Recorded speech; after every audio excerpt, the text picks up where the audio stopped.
When you look at the map of South Asia, Pakistan and Afghanistan share more than just a long, rugged border. They share centuries of history, culture, and pain. But their relationship has always been complex, shaped by empires, wars, refugees, and shifting alliances.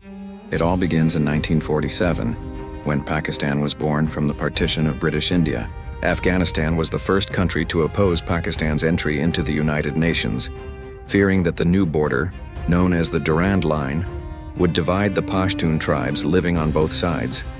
This line, drawn in 1893 by the British, has been a bone of contention ever since. Afghanistan never officially recognized it as the international border. In the early years, tensions were high. Afghanistan supported the idea of Pashtunistan, a separate homeland for the Pashtuns, something Pakistan saw as a direct threat to its unity. Cross-border skirmishes, propaganda, and diplomatic boycotts followed. But as the Cold War unfolded, everything began to change. When the Soviet Union invaded Afghanistan in 1979, Pakistan became a frontline state. It sided with the United States and the Afghan Mujahideen, providing training, weapons, and refuge. Millions of Afghan refugees crossed into Pakistan, especially into Khyber Pakhtunkhwa and Balochistan. For a time, the two nations stood together against a common enemy, Soviet occupation. But after the Soviets withdrew, chaos returned to Afghanistan.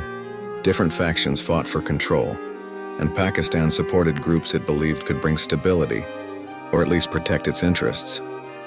That's when the Taliban movement emerged in the 1990s. Pakistan was one of the few countries to recognize their government. Then came September 11, 2001. The US invaded Afghanistan, accusing the Taliban of sheltering Osama bin Laden.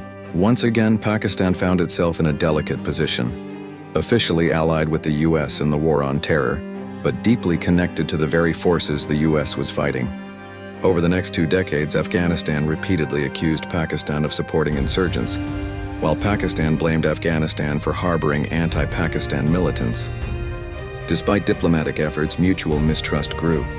Millions of Afghan refugees still live in Pakistan, contributing to society but also facing challenges and resentment. Trade, culture, and people-to-people ties continue, but security concerns often overshadow them. In 2021, when the Taliban returned to power after the US withdrawal, hopes rose that relations might improve.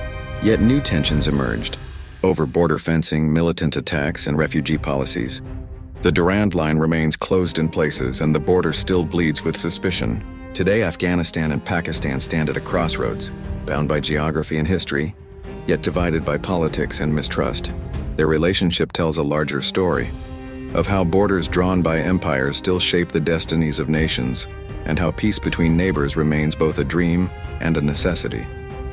Because for Pakistan and Afghanistan, the future will always be written on both sides of the same mountains.